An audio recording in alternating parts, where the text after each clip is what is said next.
So yun po, no? What's up mga kabady? Ito, pinapaliguan si Bella ng kanyang ate.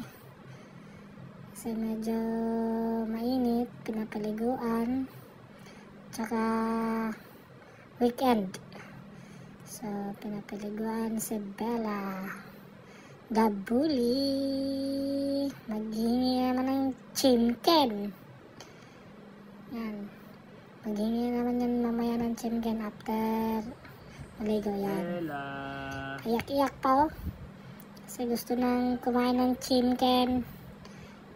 Chimken! Ate, chimken! Iyak-iyak na. Yan si Bella. Pinapaliguan guys. So, labasin natin. Anong problema mo, Bella? Problema ko, chimken. Gusto ko ng chimken tapos na ang aking paligo. O sige, mamaya. Pag di ka nabasa, kung tuyo ka na. Yan, si Bella medyo opo po kasi nahiya. Ayun. Nang nakakain na ng chimken, natulog na. Pambihira ka, Bella. May pa-electric pan ka pa, ha? Ay. Busog ka na, busog ka na. Ha? Busog ka na, ha? Oo, busog na ako. Salamat sa chimken. Chimken.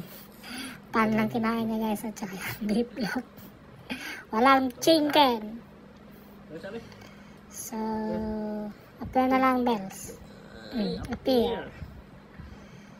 So, dito na lang guys. Please like, comment, subscribe to my channel, Drees TV. Adios. Peace. Bella. Alam ka na. Bye-bye. Walang chimken. Bye guys. Thanks for watching.